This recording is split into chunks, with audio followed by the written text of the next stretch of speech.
Hello and welcome to Daily Conference for Entrepreneurs. My name is Mustafa Hosseini, and welcome to 2022. This is our first episode in 2022. We almost took a couple of months off just to relax and hang out, reflect, and see what we need to do, set our goals, and you know, coming back recharged, re-energized, and looking forward to the rest of the year.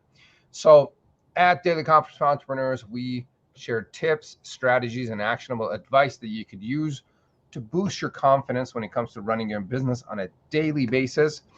And during the show and/or after the show, please make sure to like, subscribe the show, comment if you have any questions. We do get back to you on social media and/or on a podcast. If you have a friend that could benefit from the topic, tag them on a comment on any platform, and make sure that you share this knowledge and wisdom that my friend Chris is going to share today with them and/or other episodes. And so today we are talking about the four biggest mistakes course creators make. And my guest is Chris Kyle. Welcome, Chris. Hey, good to see you, Mustafa. Glad to be here with you.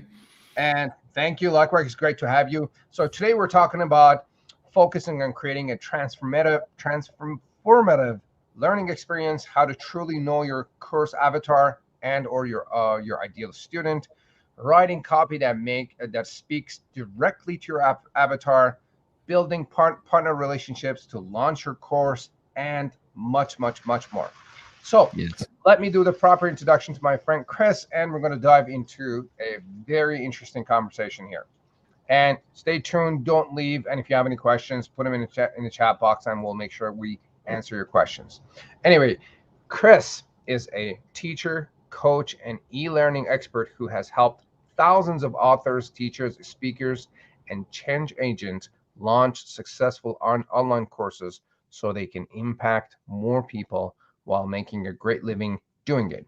He is the founder of Launch Academy, a deep dive online training program that helps participants create and launch their A-level online courses to a global audience. He's also an e-learning coach to some of the most well-known global teachers and mission-driven organizations, and his clients and students have generated over $4.5 million in revenue from their online courses. And he is also the co-author of the #1 best-selling book, Internet Marketing Secrets. Welcome, Chris. Hey, yeah, thank you. Great intro. Great to hang out with you, my friend. How are things? Really well. Yeah, here we are in a new year. Heading toward year 3 of the pandemic as we, Absolutely. navigate this. So it's a great time to be in the space of, the digital space, digital learning space, online learning space. Yeah. Absolutely. It looks like pandemic is really not going anywhere anytime soon. Right. It's like they keep finding new variations and a fast variation, slow variation, and new vaccinations. And That's right. They're going to run out of Greek letters pretty soon. Omicron. We're going to be at Omega, right? Alpha, Omega. absolutely. Yeah. Chris, whereabout are you? I'm in San Francisco. San Francisco. What's it like out there right now? It's great. We have beautiful winter, clear weather, cold, kind of crisp and windy, but not a cloud in the sky. It's just gorgeous out here right now. Love it. I love the ocean and the beach, and you guys have like the hills and the mountains too. So it's like a perfect combo there. Yeah, Marin County is just known for the headlands. It's a big recreation area. It's just amazingly beautiful here. Yeah. Love it. Love it. Yeah. So, Chris, what is your story? My story. We were just talking about this, like where do I start? Let's see. I was born in 19. No, I'm kidding. I'll tell a little bit of the journey, kind of my work journey, and my sort of personal purpose journey is woven into that. So the story I like to tell, and a lot of people might resonate with this, is right out of college, I went into big, Fortune 500 company. I went to work for big pharma. Worked for a company called Allergan in Southern California, and a couple other pharmaceutical companies the first 5 years. And if somebody can relate to this either in the first part of their career or late in their career, is I burned out on corporate America. I kind of hated it. I hated the kind of climbing the ladder energy, not my creativity, not really welcomed a lot, or it was like, no, we got to do it this way. I'm sure you know that too, or have talked to people that have been in that world. So I got the entrepreneurial bug, and I created an adventure travel company with my ex-wife, my wife at the time, and it was doing soft adventure eco tours around the world. And we built this company up and grew it to, well over a $2 million a year company. And then I burned out on that too, working hard, the entrepreneurial journey, right? So like sort of burn out on corporate America, and then really put a lot of energy into this business. And stayed in the travel industry for a little while. And then September 11th, 2001 rolled around, and it really just decimated the travel industry, for a couple years even, really. And then that was really my chance, like many of the folks out here, if they're looking to shift their business or do something different or take their content in a different direction, or what's that next great thing. I took a year off. And traveled the world and kind of went to the places that I sent a lot of people to. And really had a chance to really think about the next chapter of my life. And that was really about coaching and training and working with people directly to help them in their lives and in their business. And so I really went mostly into the entrepreneurial realm, helping small businesses and startups here in the Bay Area, in the Silicon Valley area, to scale their business, to grow their business. And I'd done some of that, and I'd helped not only grew my company, but for a few years after that, I helped a travel company go from 0 to $120 million in 3 years. And then It was like, that was an intense period of time. And then they hit the buzzsaw of September 11th. And that was really, really tragic. But then I was really realizing that I really just want to work with people directly to help them grow and scale. And that led me to one of my clients, Mustafa, that became a client to help them grow and scale their business. That company is called Evolving Wisdom.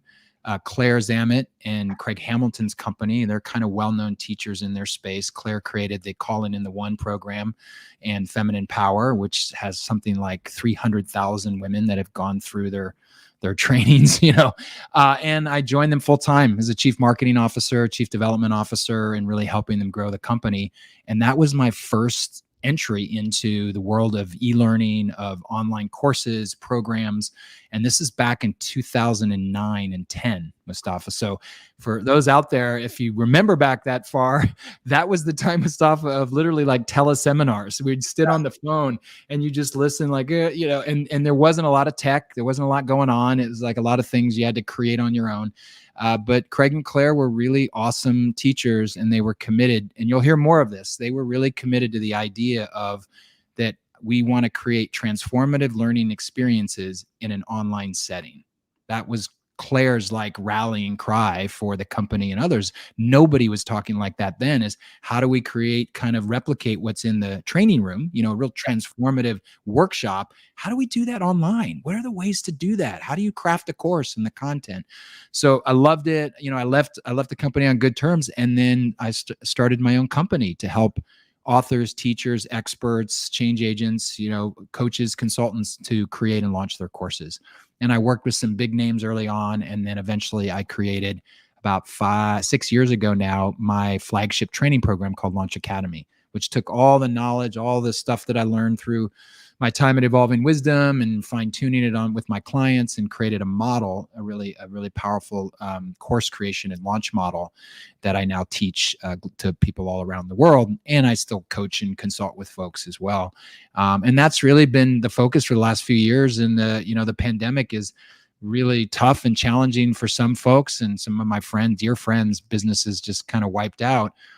But for people like you and I, it was a savior. I feel very grateful, blessed that, through the pandemic, I had some of the best years in my business because people were wanting to create online courses. Like I'm sure so many of the audience listening here, and to do it well. And even people that created courses in the past that didn't get the results they wanted, they're like, what am I doing wrong here?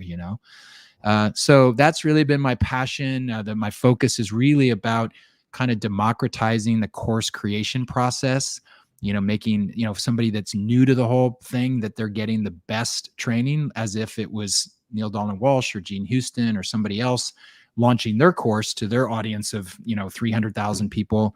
Hey, you don't even have a list to launch a great course and do well with it. So I really wanted to give people that opportunity to launch their course in a good way, like an A. You read my bio, in an A-level way, not a quick and dirty way, not a just throw it up there. Hey, you've launched your course. That's awesome. I like helping people create quality experiences and do really well with it. Love it. So that's it. It's my story. Sticking to it. So I know you touched on it briefly, but what do you do these days and who do you serve? Yeah, so these days it's mostly touched on it. So I'm the founder and CEO of Launch Academy. So that is our flagship training program, and so people can come in. It's a live program with access to me and our coaches and our team, and so that's a real big focus of my work and my team's work. But I also do high-end coaching for kind of a done-for-you programs with my team, usually for people that have a little bigger platform, or they have more resources to invest in that. And then I'm also looking to be launching later this year a brand new mastermind program, kind of a new type of mastermind. So that's sort of what I'm up to now. Yeah, that's exciting. Yeah, good stuff. All right, so let's dive into our topic, which is biggest mistakes that course creators make. Now, yes. Chris, what are the biggest mistakes that aspiring course creators make these days? Well, yeah. Do you want me to? Should I just list them and then we'll dive into them? Sure. Would you like to do that? Yeah. Let's do a kind of a high level, or we could do it one at a time. So let's just do however you want to roll. But this comes, from my literally 12 plus years of in this field, particularly, which remember those 12 plus years are like dog years, Mustafa, right? So it's been like 70 years. So the first key mistake that I see constantly that folks make, and it's more of a mindset than anything. It's not like it's anything really wrong, but that most folks tend to focus on creating an informational experience, like an informational content, not transformational content or structure. So they're focused on giving good information. Hey, I've got a lot of cool stuff to share. Here's the information you should learn. And frankly, the big challenge there is that we have so much information at our fingertips, so many info products and this and that it doesn't really move the dial for people. And what really moves the dial for people in any field, any topic that you want to teach, is to think from a transformative learning experience, from transformative content. And that's a key mistake, thinking informational rather than transformational. All right. Do you want to dive into that right now, or you want to go over all of them? Yeah, no, let's dive into that, and then we'll. Yeah. So what I noticed with a lot of people is that we have a lot of information and we don't know what to do with it. Yeah. Yep. And I'm guessing. So why don't you tell us about the difference between the informational experience versus the transformational experience? And then that's key. And I hear that a lot too. People have a lot of ideas or different content and things. And certainly number one is to focus on what you believe is your secret sauce of your topic. Like what's the thing. If you haven't launched a course before, some people maybe have launched courses, but if you're thinking about launching your first course, it should be your core content that is you're most savvy in, and that might have the most kind of juice for the world out there, to the audience at large. And so once you have that more clarity, that focus, because some people say I could do this and I could do that and I could do this, I can do that.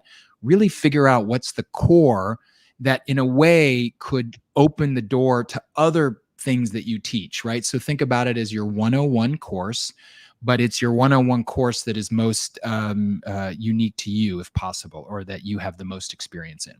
And then once you have that topic, then the key thing is to begin to think about really three things around creating more of a transformative experience. First is that you really want to have what I call a step-by-step process, or a learning arc.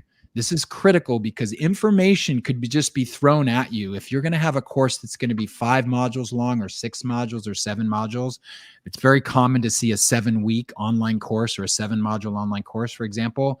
Then with those modules, instead of just this random content, that piece, I like this one, I like that, it's critical that you think about what's the learning arc. The first place to start is the first place they need to start. The second module builds off the first module, and then you really can't get to module 3 until you've done 1 and 2. So they all connect. like little stepping stones across a creek, Yeah. or like Yeah. little breadcrumbs where somebody is following so they're going on a learning journey with you.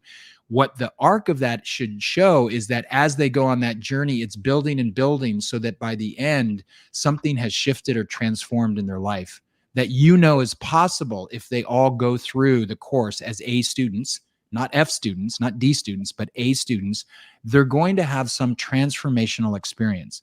All that is, simply said, is they're going to move from one place in their life to another place, from A to B. That something is going to change in their life where they have more of this, more capacity to do this, more clarity on that. That is now where they come out of that saying, ooh, that really changed my life. Or now I see how I can do this, or I feel more confident to do this or that or this. And that's really key, because when you create a transformative experience, you're going to have raving fan students. They're going to have a better experience in the course overall. And then they're going to be telling their friends. They're going to be recommending you more than if you just put it together as a kind of an informational experience. You're just throwing content there. So that's really up to the teacher to think about what's their step-by-step process, their uniquely branded system. And anybody can create that by just thinking about, what are my 5 steps? What are my 3 steps? What are my 4 steps? And in any content area, any topic area, you can think of that. So in the course in Launch Academy, I help people think through that arc, and I teach around that, how to shape it. And then the other most important thing, once you have that step-by-step piece, is, and you'll appreciate this, that you need to have very clear teaching concepts and not too much content for each of those modules of steps. So I know you probably know this. I see it all the time. People think in their mind that more is better. And that's problematic. Less is better. More the idea of learn from Apple. Simplicity is harder to do, but way better. Like getting more clear and simple. I see another sub mistake of this is I see so many course creators putting too much content in their program. Right? They have 7 weeks and they've really jammed in like 15 weeks of content or more. And so the key thing is each module might only have 1 or 2 key teaching concepts and a practice or a homework assignment for every module, not 5, 6, 8, 10. And I've seen that. So less is more, less is better, but clear, so that each step is really clear and simple, and that the student in a given week of the course or so can finish it, can complete it. That it's not too much where they sometimes get disheartened, right? If there's too much content, people stop going through the course. So you want to do that. And that's where I say 2, maybe 3 max different teaching content pieces.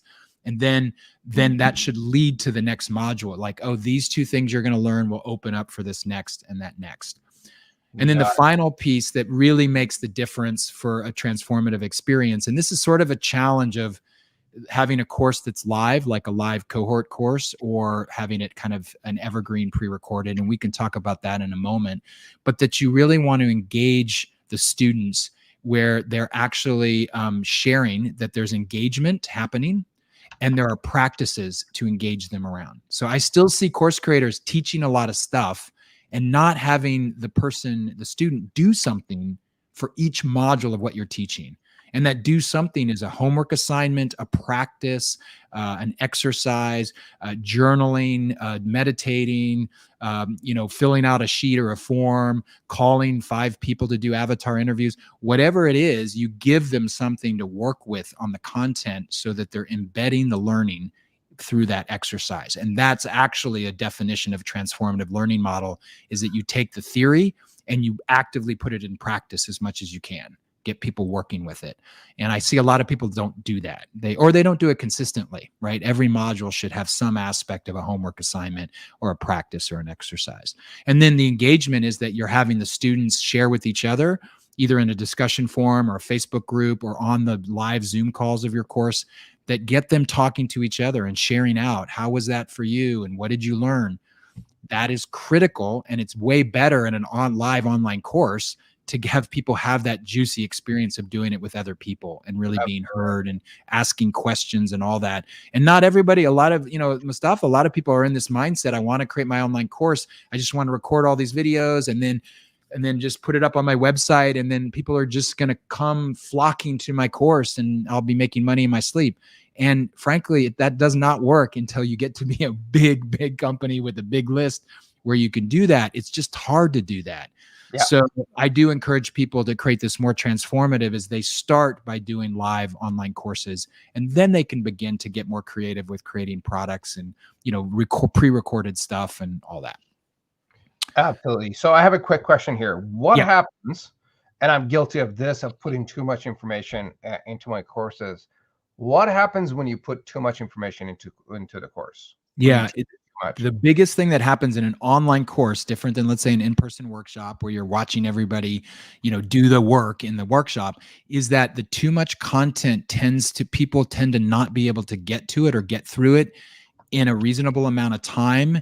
And then if you have your 7-week course, they start to feel that they're behind, they get discouraged, and they just stop taking the course. They stop moving through the course. So the worst thing, if you have too much content, the worst thing is that lots of people, more than you think, are feeling overwhelmed early on, and they don't continue.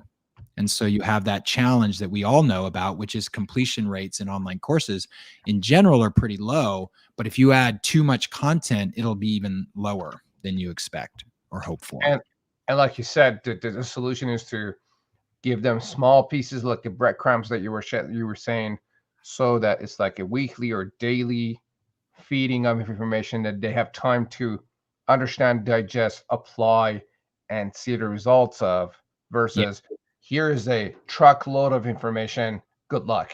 Yeah, right. Or here's all these questions. 20 documents that I put up there, all that. So I'm giving away my kind of secret sauce here, but the best thing in a 7-week course is that you're teaching 30 to 45 minutes max for each module. That's your pure teaching. Then you're creating plenty of space for interactivity and Q&A, so that you might have a half an hour. So if you're doing a live call for your course every week, and I recommend just one call a week, it could be 90 minutes, and you're doing some teaching for 45 minutes or so. You might do some interactive sharing for 15 minutes or so.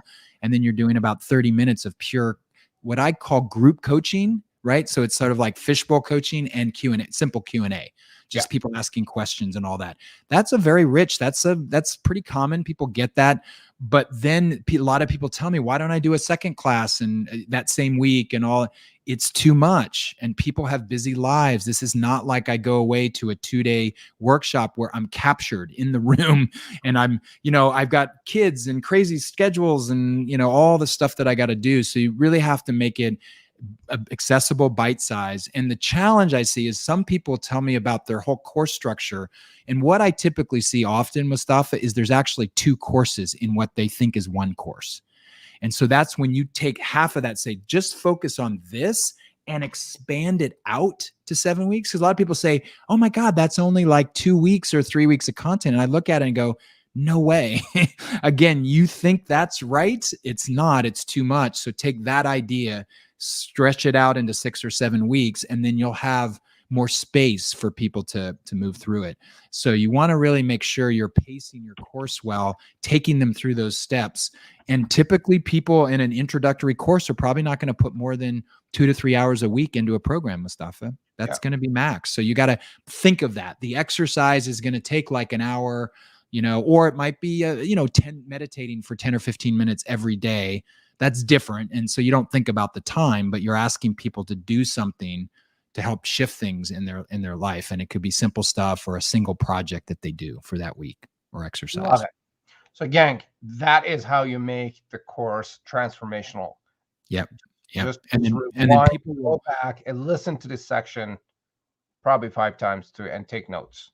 Yeah, because that's the difference. And when you actually trust that you're creating that, then as we get to the other mistakes, you're going to actually have much more powerful messaging to your possible students, to your ideal students than you'd ever thought.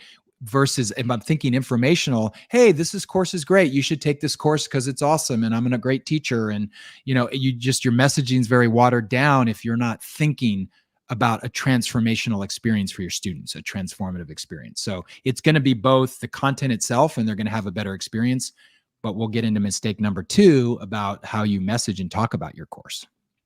So what is the second mistake? All right. So mistake number 2 is that most course creators, again, if they don't following a process or don't have a model or a system like what I teach, I don't blame. I mean, people are just guessing, right? They're just kind of looking out in the world and going, "Oh yeah, I'll just put my I'll put my content out there, informational." So number 2 is what I see so often is that the messaging of their course, all the things that we write on the course page where people sign up, so or even in the emails you send out, even the free webinar that you create, all of that copy on all those pages, we call them the messaging of your course. And Yeah. so what happens so often is the teachers that don't know the process of creating an effective, profitable, great course, they want a message from their own personal perspective, Mustafa. Meaning, I'm the teacher. I've been doing this content. I wrote this book. I've worked with people in the past, so I kind of know how to talk about it. I think I know what people really want, and so they're doing it all from their own mindset of what they think is cool to write about. And the messaging meaning, like, here's what this course is about. Here's what you're going to get from it. It's too personal. And here's the thing is they're not thinking about spending the time and energy to come from the view of their ideal student, what I call their course avatar, the avatar for their course. And the avatar just means ideal student, or you could say the personas. The marketing world uses the personas, but it's just this picture, this profile of your ideal student, the course avatar. That changes everything. So it moves it from I know everything. I'm the teacher. Here's how I'm going to talk about my course. And it's so great, and then people get into that place of like, how do I toot my horn? And, oh, okay, so I guess I'm going to have to toot my horn. And then it feels so awkward. I've done this and this is so great. And you're going to have a great experience in this course. And so they miss it. They miss the opportunity to speak directly to their course avatar, like they're having a conversation with their course avatar. So that's the mistake. And, you want me to expand on that a little bit? Yeah. Do you have a question about it? Yeah. I have a quick question, and let's move on to the next 3 or 4 so we have time. Yeah. And if people have more questions about that, they could obviously reach out to you. Yeah. And the link to reach out to you is in the descriptions, and I'm sure we will talk about more how people can reach out to you later. Now, why do I want to care about writing in my prospect's perspective versus how awesome I am and what I think they should? Right. That's a great question. I know you're just feeding that to me because I know you know this well too, is what's most important. This is psychology. This goes to course psychology, marketing psychology, just psychology, is that what's most important is that you're speaking to the needs, the aspirations, the problems, challenges, and the needs and wants and desires of that student that you think we get the most out of your course. So what that means, the big why behind that, Mustafa, is you'll get more people signing up for your course. You just will. And here's the beauty, you'll get the right people. So meaning that you're not only getting more people excited about your course because you're speaking from their perspective, but you're also having the right students that are going to have, I would say, the better experience. It's sort of like, when somebody comes into a restaurant, they really want a McDonald's, and they kind of stumbled in your restaurant and you're kind of making it look like fast food, but it's really, really great, high-end quality food. That person comes in and says, this is so expensive. I just want a burger. You're making the disconnect of how you message or market what you're doing. And then somebody's in there going, this is not what I wanted. So if you think about their experience, what they want, what's important to them, you're crafting the messaging and your course that's really ideally suited to them. Absolutely. So what I'm thinking about is, like, if I'm visiting your page, Chris, I don't care about your problems. I care about mine. Right. And exactly. what I need help with. And if it's talking to me and my problems and needs and wants, like you said. That's the psychology. Yeah. And the psychology is that we're speaking now, we're speaking directly from their felt experience. And I would take it even one step further, that really good messaging. And in Launch Academy, I have a process that I call the authentic messaging blueprint. And the authentic messaging blueprint, and I'll say this, you can replay this, I'm going to say it kind of quickly, is it's a flow of how you speak, how you message what you're doing to your avatar, to a kind of a conversation. And it goes like this: is the aspiration that person is holding, the problem or challenges, the diagnosis to that problem, then what we call the solution, which is essentially your course and what you teach, and then the promises you as a teacher to guide them through a process, and then the desired future state, which is just the transformation that's possible or the outcomes coming out of your course. So that was a mouthful, it was a lot, but that's the authentic messaging blueprint that's all about them. And so I teach people to actually give their avatar a name, and that person could be Susie or Sam. And then they're just literally writing to Susie or Sam. And there's a lot of people out there that think and feel like Susie and Sam. And then they're just literally saying, Susie, I know that you aspire to this. You so want this in your life. But the problem is, Susie, is that here's the struggle, challenge, issues that you might be facing.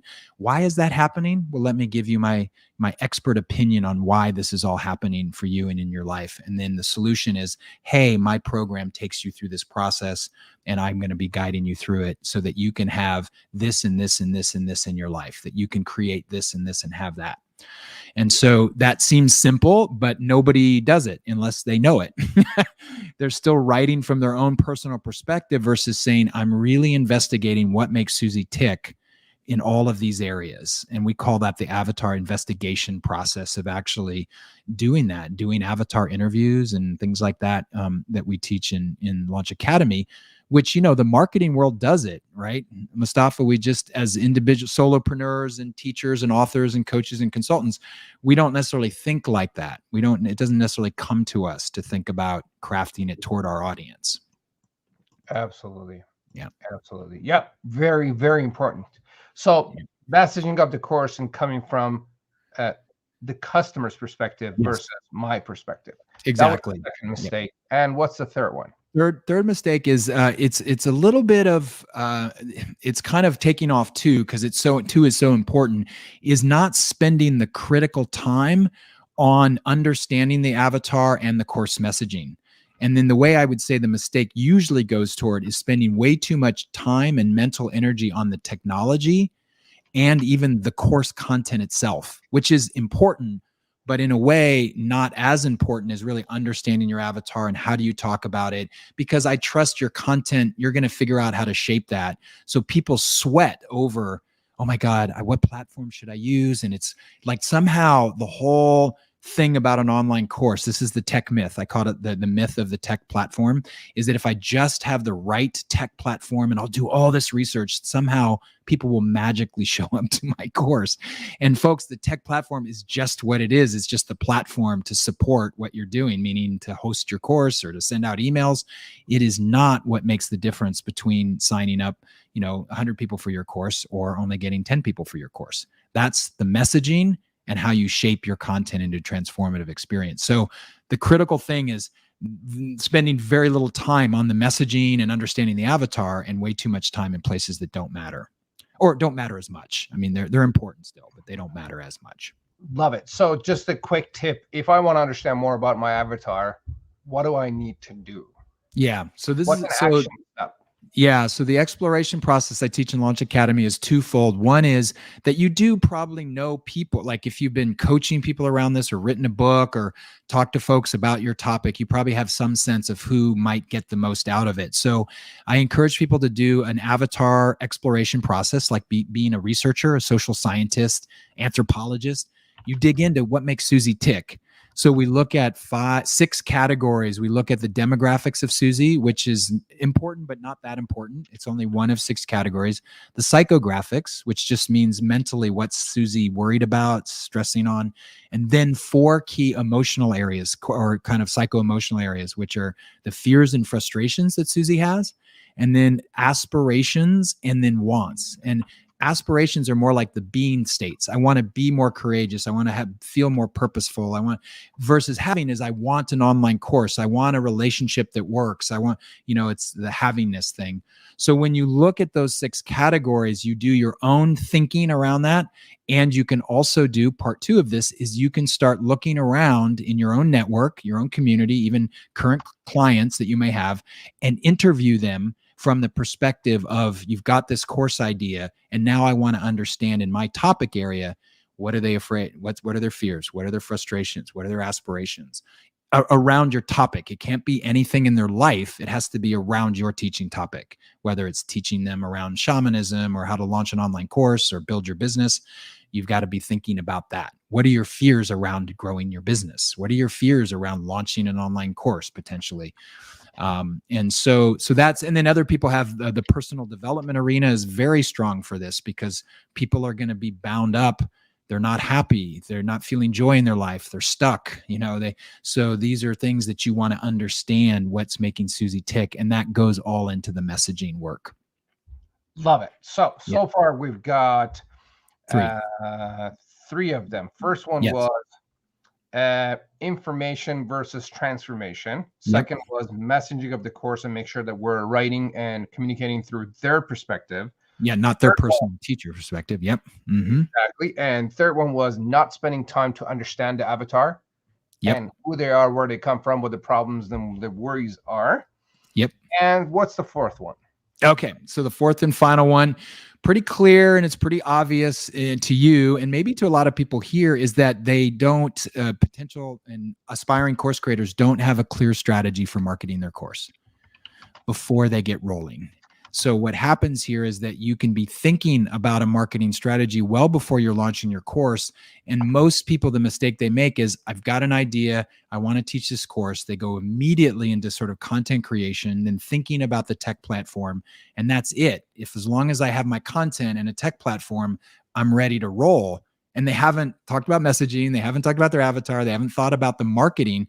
So they don't have a clear strategy for marketing their course. And frankly, there's other things they may think about, which I consider bad strategies that don't work for them, especially if people are kind of newer to the online learning space.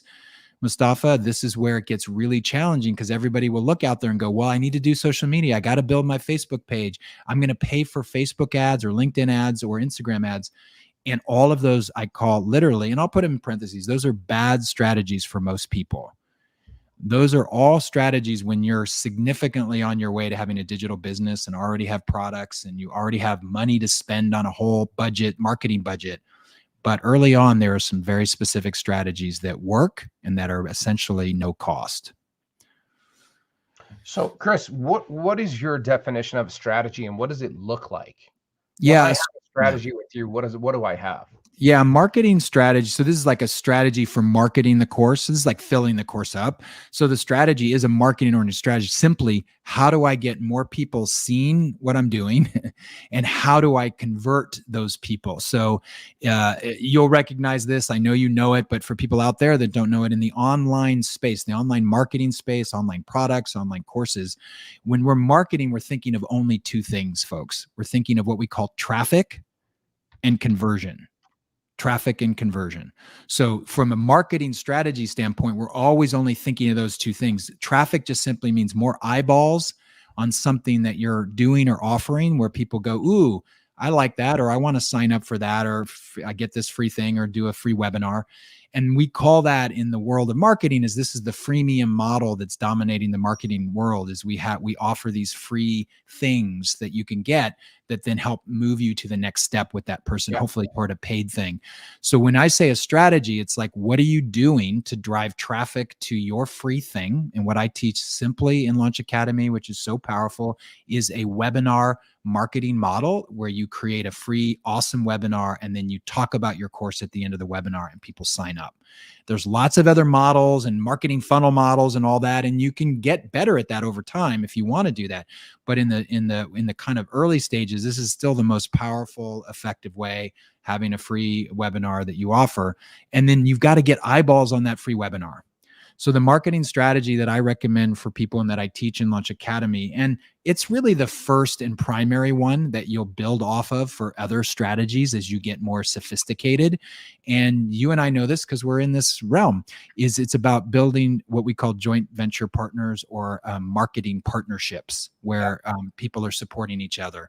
And so for all of you listening, like Mustafa and I are developing a new relationship and growing together and helping each other in our offerings. And so we are becoming partners, joint venture partners, and already doing stuff together, and we'll do more over time. And so this is what's great about it is as you go out into the world and look in your network and find potential partners, it's free. There's no cost to develop those partnerships. The only cost typically on the back end with partners, which is not always the case in every partnership, but that we often pay commissions for anybody that comes from a partner who signs up for our paid program. And that means that you've already collected money and you're just paying a commission out to that person. You're not having to pay for ads or marketing cost up front where you're not getting any return or don't know the return you'll get. So that's the only thing, but it's all free to develop those. And then, then you potentially, if you want, pay commissions on the back end of those partnerships. That's a clear, simple, inexpensive, very successful marketing strategy to fill up your courses. And my students coming out of Launch Academy, love them. Many of them don't have lists at all. They have a friends and family network. And then they also understand from me that they're going to be reaching out to whoever their close network is to help them get to other folks and then find potential partners that are aligned with what they're doing. And then they launch their courses with this, a host of partners and their own community to launch their first course. So it really works well. Yeah. Yeah. I personally love the JV, joint venture approach, which is, like you said, is free. It's based on relationships, and for a guy like me who loves and nurtures relationships, it works really well. Yeah. And in my experience, I think people don't give themselves enough credit for the lists that they already have, like their social media list, and they a lot of people have a list that they've never compiled. And it's scattered, and they just need to put it on an Excel sheet. And all of a sudden they have 50 to 100 people on their list, and they could start with that. And basically, exactly, they could start with that, and they can start with just a handful of partners that have bigger lists and that are promoting to their free event. And all of a sudden, in a single launch, some people might add 1,000 or 2,000 more people to their list. Even if only a small percentage of those sign up for the course, you've done a list build plus inviting people to take your course. And that's what people just don't grok that. They're like, oh, I've got to just painfully put a little freebie on my homepage and hope that somebody signs up for that. And then, so people are all bound up in like, I don't know how to get more people. And you're right. The first thing is just start looking at your current Google list, your Gmail list and friends and family, and throw that in there, and your Facebook page, and just start kind of building your first level. And then the partners can be the second level. And then you're off and rolling as you start to get on podcasts and people invite you to speak at things. You can always then offer a free gift where then people go and then sign up for your free gift coming out of anything you're speaking. And you start adding more and more, and you'll get more partners. So it builds, it takes time to build it, but it can, if you're attentive to it, it can happen pretty quickly as well. Absolutely. Yeah, and most people get in the trap. They get in the trap. I would make this a sub mistake of this, but the big trap is everybody keeps thinking, because we live in the social media world that we do now, is the fear comes up is I have to build out my Facebook or my Instagram. How do I do that to be successful? And you don't have to do that. In fact, what's more important is actually being focused on building your email list, because it's so much more productive, it's more effective, and you'll have way more conversions from a good, healthy email list than you will from your social media. Absolutely. And so that's the better way to approach it. Yeah. So what do you have to say to people that they say, oh, I don't want to lose my social media, or I don't want to promote something to them, or along those lines? Yeah. And even their lists. See, some people are like teachers that have done like one email a month, like a newsletter, or sometimes every 2 months. And they're very, very protective of that. Or there's a certain way I've been with my social media that's really just telling these personal stories. I don't want to sell anything. So what I tell people is, first of all, get over it. Bottom line is that you have something valuable. If you feel like you have good content that's going to help change people's lives, so we're back to our transformative content, then it's almost incumbent upon you to be willing and open to talking about that, to talking about that to your community, getting the word out more. And then the other thing about just get over that is trust that you have something that might be valuable to people. Not everybody, and not everybody's going to be jumping for joy because you're offering something, but you never know who. And so the other thing is that you want to start offering and creating opportunities to deliver free content to your growing community, whatever that is. Yeah. And so you're doing a free Facebook Live with really good 3 steps to this and that. And people are like, that's awesome. And then you're doing a free webinar. And then at one point, your free webinar has an offer to your course at the end of your webinar. You've earned the right. You've delivered great value. You've earned the right to tell people about your course and to keep posting it, even like, hey, don't forget the course is coming up in a few days. And so you just really have to own that you've got something valuable, really being willing to share it, and know that so much of your role is to be thinking about delivering and giving free content as well as promoting paid stuff. So it's both. If you're in the mindset that you're having to quote unquote sell all the time, that's an erroneous mindset. You're not selling anything really. You're offering your content for free at times. And then what I like to say is when you're ready to talk about your course, you're offering your course. Offer. You're not even selling your course. You're offering it. And that's what we call about, even at the end of your webinar, we call that making the offer. And then you can just get out of your own kind of weirdness about I'm trying to push my list or sell to my list, or, I only send 1 email out every 2 months. It's not gonna cut it in this world. But if you're giving good content, you might be able to do 2 emails a month or even an email weekly. If you're strategic about it and thoughtful about the kind of content you're sending out, people will appreciate it. And those that don't connect with you will opt out. And that's okay. We have that all the time, opting in and opting out, opting in and opting out. And it's a flow. It's an ever never ending flow.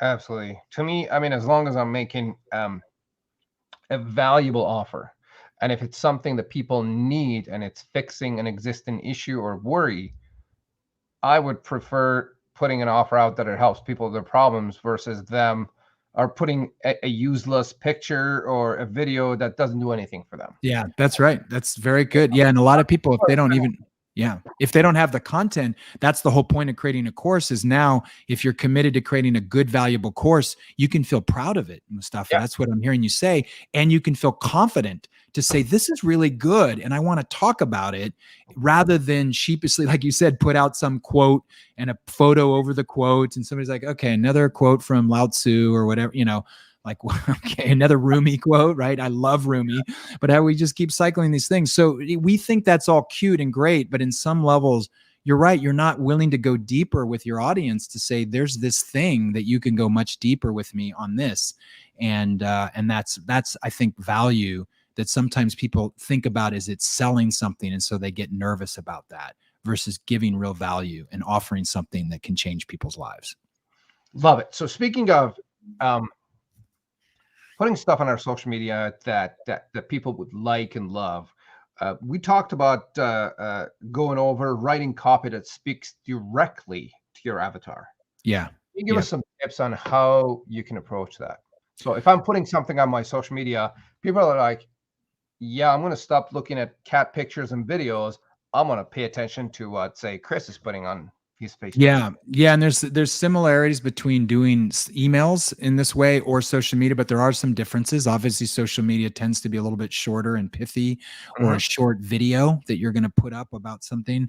I think the way I like to look at this, Mustafa, I'd love to hear your thoughts on it, is I like to think of social media, your Facebook, your Instagram, is trying to be more vulnerable and personal as it relates back to your topic. So your teaching topic, whatever you're teaching. So there's like a vulnerable share. There's something that happened, or you're working with a client and you learned this and got that. And it can be a little teaching moment. I call it a teaching moment, but people want to feel in relationship with you generally through that medium. Emails, there's a little bit of that. It's like a longer letter to somebody, but emails typically have more space to unpack what I consider more you as expert. You're still giving value, but you're going to give a PDF in that email. You're going to do the 4, I would do these 4 biggest, I have done it. The 4 biggest mistakes course creators make would be a great content email, right? Or in a blog post, and then the email points to the blog post, right? So the email and the blog posting is more you as expert. Social media is more you as sort of personal person, having a personality that just wants to connect vulnerably. But in both cases, you really want to come from a place of your audience to create what we call the kind of grab. Some people call it the hook or the grab. So people are scrolling through and it's more like, God, the first line could be, I see so many of the people that I'm working with struggle with this. Yeah. Boom. Like just start right with that. And you can go aspiration or problem. I see so many people really wanting to create this in their life. That's aspiration. And then I see so many people I've been talking to lately are really struggling with this. That's the problem or the challenge or the struggle. Starting with either of those in social media is key for engaging somebody right away. And then you talk about what is the one thing about that you want to talk about. And then in the email, you can unpack more around that. You could just have 3 or 4 things that you're going to say around that still pulls them in. So for me, it still always comes back to my authentic messaging blueprint in almost every way, form, and fashion. Aspiration, problem, diagnosis, solution. You can just weave that in a very short thing. It can be a longer thing. So I'm always thinking about my audience, not about me. Sometimes it'll be about me to grab them, like I'm having the worst day of my life today. You and I know that. But then you're going to turn that and saying, can you relate to that? And have you had this kind of bad day? And here's how I got through it. And then people will see, oh, that was a great tip of how Chris got through this weird, terrible thing or this difficult thing. So I don't know. That's probably, is that your kind of, I'm curious, your take, is that? Absolutely. So Yeah. going back to your messaging and how your message is from your customer's perspective and your prospect's perspective, saying, here's something you might be experiencing, or here's a problem that I have, which I think in my mind, if you're having problems, it makes you more human, and I want to connect with you because I'm also having problems. Yeah. Yep. And That's I'm the like, vulnerability. That's the exactly, vulnerability. The Brene Brown stuff. Just be vulnerable up front. yeah. Exactly. It's like, Mm-hmm. I was having these issues. Here's how I fixed it. If that resonates with you, let's have a chat. Yep. Right. Exactly. Yep. And it can either also be, can you were like, hey, are you having this challenge? I know I went through this last year. So you can either do it from their perspective or from your own vulnerable sharing of that you've had it. Sometimes it's hard if you have it. You don't want to make up a problem. You don't want to make it up if it's not true. Yeah. So a lot of times the easier way, if you don't have all the things that have happened in your life, then you just point to, I've been talking with, or through my clients, I'm hearing this is a big issue or a big challenge. Is that true for you? If it is, and then you're just not having to always use yourself as a story. But anytime you can use your own personal story of something that happened that would relate to what you're teaching, that's great. That's really great. I mean, one exercise you could do is like just sit down and write all the problems that you have experienced over the past 5 years. Yeah, that would be a great thing, because Unlimited list. that would be a great content. That would be literally would set up your marketing content schedule for 6 months. Like 52 weeks. Yeah, right, like 52 weeks. Yeah, it's totally right, because you just go through those. I faced this, and 2 years ago I did that, and then early in my career I struggle with this. I love it. That's a great tip of just generating content based on your own journey, your own story. And you never know which one is going to work the best. So you just have to Right. keep putting out the content until you get there.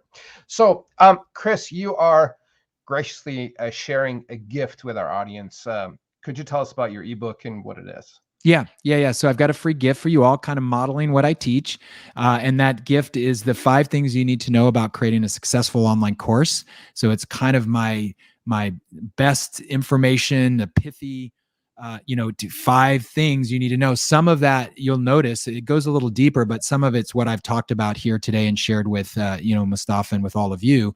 And so that'll just give you kind of a flow of what are the key things I need to know to launch a successful, profitable online course. So that's my ebook. It's a pretty easy read. The link is right there, chriskyle.com/ebook, just so you can also verbally hear it. And would love to have you have that, and then certainly reach out to me. You'll get a confirmation email, and you can always reach out to us from that email. Yep. So gang, Chris's ebook, 5 things you need to know to create a successful online course. You can download it at chriskyle.com, and I'm just going to spell it out real quick. It's CHRIS. Kyle is KYLE.com/ebook. And ebook, there is no hyphen in between, just ebook. Great. Go out there, download it. Chris obviously knows his stuff. I tend to bring in people on the show that they know what they're talking about. Otherwise, they probably wouldn't be here. And by just listening to him talk for an hour, that was just a massive value bomb. And I just learned a whole bunch here which is amazing. And I thank you, Chris. I Oh, yeah, appreciate that.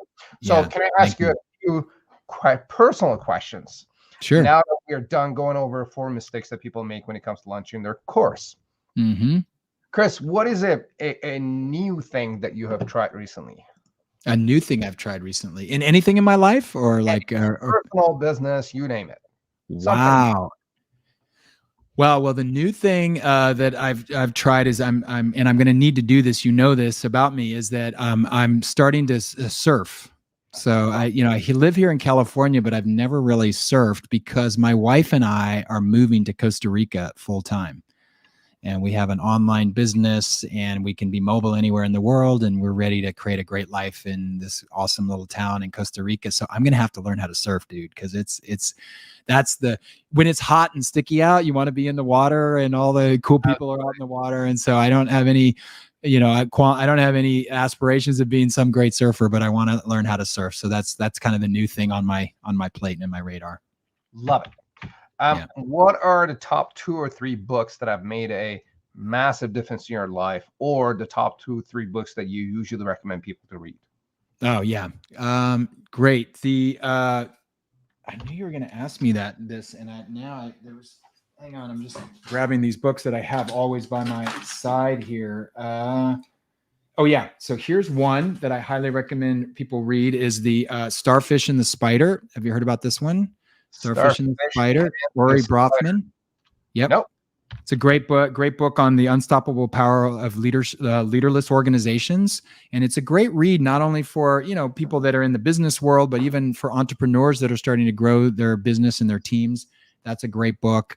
And then one of my favorite, this is kind of, the spiritual side of me, is The Power of Now by Eckhart Tolle. Uh-huh. And then you could even put two of his together, which is The Power of Now, and then the other one is A New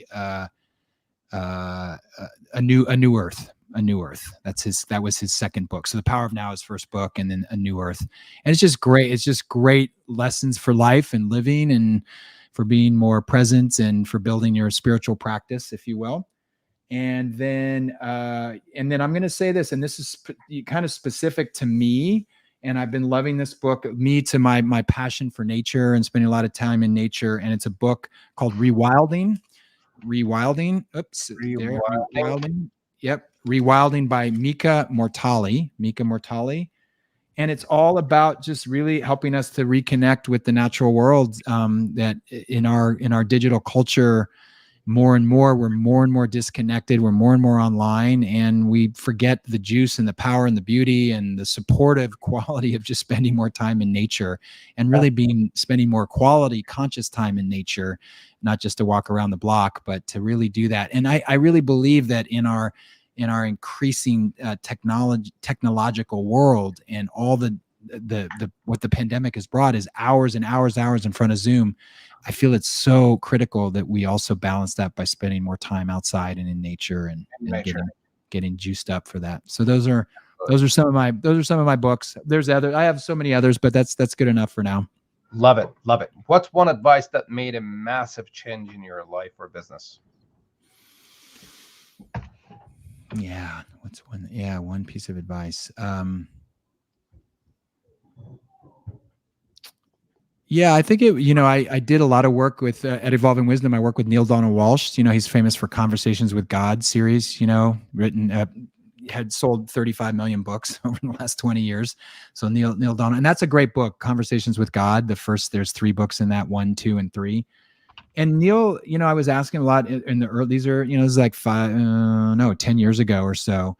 And he was really awesome. He's this kind of really wizened guy, but kind of like a crotchety too. Do you know what I mean? He's kind of like an old guy, and he's got wisdom, but he's also not gonna be too sweet about it sometimes. And his advice to me was saying that what I had to do, and what I encourage you to do, is really follow what is true for you. Follow your true path, your own path, no matter how weird that might look or how other people might think about it. Because he was freaking writing, out on the streets, penniless, on a yellow pad, writing what was coming to him that became the Conversations with God books. He had no money, down and out, and he was just committed to getting this out of him and finding a way to get it out in the world and publish it. And people thought he was just crazy. I mean, totally whacked and crazy. And so I really took that to heart, and I've been following that as much as I can throughout the last at least 10 plus years of my business, is Love it. really be true to yourself, be true to what your path is, no matter what people say or how they look at you. While we're at it, is this like the question is, how do you figure out what's true to you? Is this like a feeling? Is this like That's a great question. Yeah, you got to ask. So this is where it all comes in. What I think is then this idea of inner wisdom and inner clarity, clarity for your life, not what the world wants for you, what your parents say you should be, or your friends or colleagues.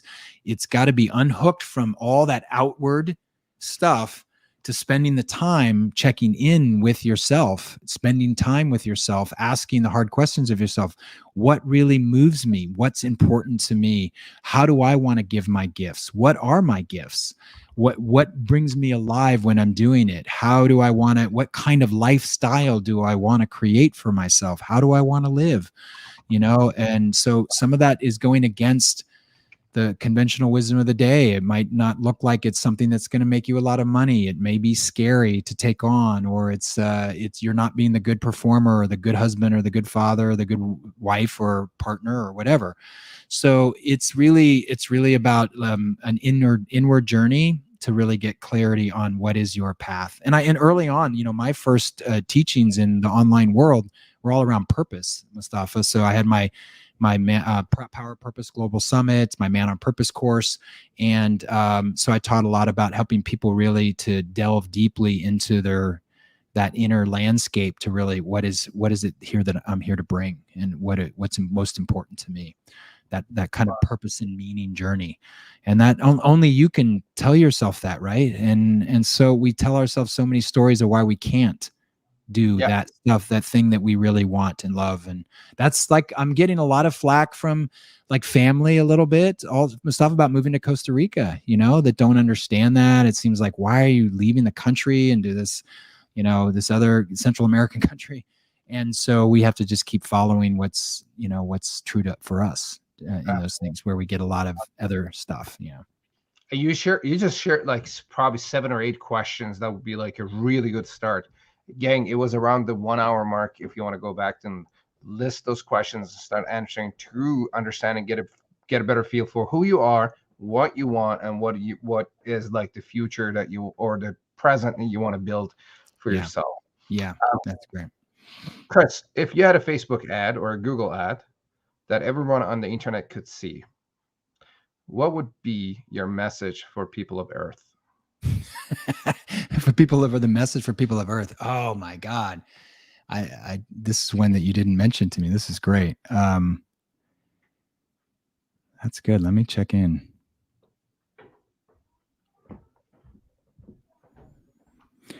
I think it's this. It'll all be okay.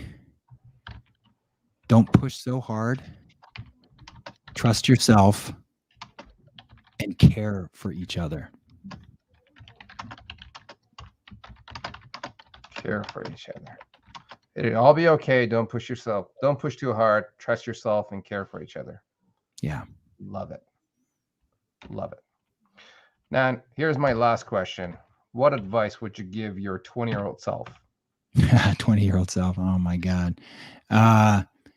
Yeah, you know, it's what we're talking about right now. I know exactly what I'd say is my 20-year-old self. Trust your heart, trust your gut more, and go and act on that. Because I was way up in my head about what I thought I should be. And that's why I went into corporate America. Like, that's where the money is. That's where the smarts are. I had a great degree from a great college.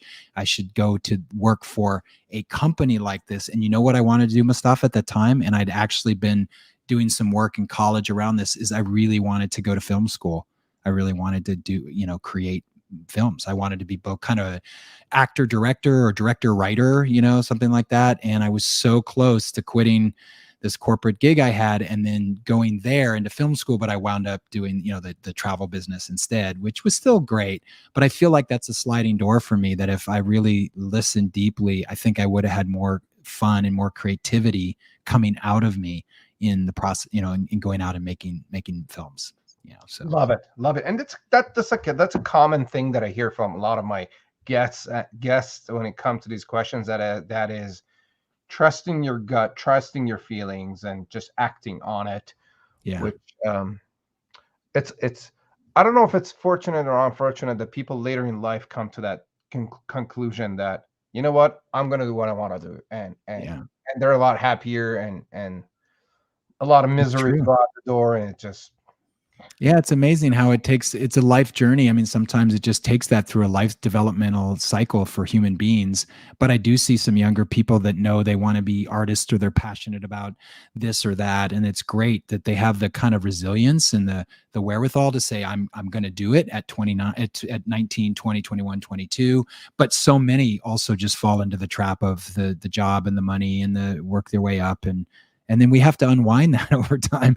Like, it's crazy. I mean, there's so many companies that you can go out there and work for, but so many people don't seem happy in those companies, Mustafa. So I don't know. I guess it's like we work through that. We all kind of join all those companies and we get disillusioned and then we do what we want, in our 30s, 40s, or 50s. absolutely. Yeah. Chris, I really appreciate you. Thank you for sharing your wisdom and knowledge, and you shared some of the stuff from your course, and I appreciate that. And so thank you very much. I still haven't asked about half of my questions. We're almost out of time. Yeah. And so thank you very much. Gang, if you're watching or listening, do reach out to Chris Kyle. You can find him at chriskyle.com and go download his ebook, 5 Things You Need to Know to Create a Successful Online Course. And that is at chriskyle.com/ebook. Thank you. Is there anything that you'd like to add before we wrap up? We didn't get Uh, to no, just it's been such a great theme of I just for those listening is just again, whatever you're feeling called to or feeling inspired to bring, don't let the doubting voice or the messages or the world at large tell you can't do that, and just go for it. Start bringing more of you forward into the world. Start bringing more of your message. Part of my purpose, Mustafa, my purpose statement is that I'm really here and committed to helping people to light up the world with their message. And so I want to, I'd love to see 1 million points of light of people doing what they love and teaching other people and supporting others on their journey. So just do it. Just go for it. Love it. Yeah. Thank you, gang. As usual, please, if you're watching or listening, make sure to like the show, subscribe to whichever channel you're watching. If you have any questions, put them on social media and or on the podcast platforms, and we'll get back to you. And if you know any friends, which I'm sure you should know someone that is launching a course or an info marketing business that could use Chris's help when it comes to marketing and launching their business, tag them in a comment below and share this wisdom and knowledge with them. Thank you for joining us. My name is Mustafa Hosseini, and you just listened to episode number 82 of Daily Confidence for Entrepreneurs. Thank you. Bye now.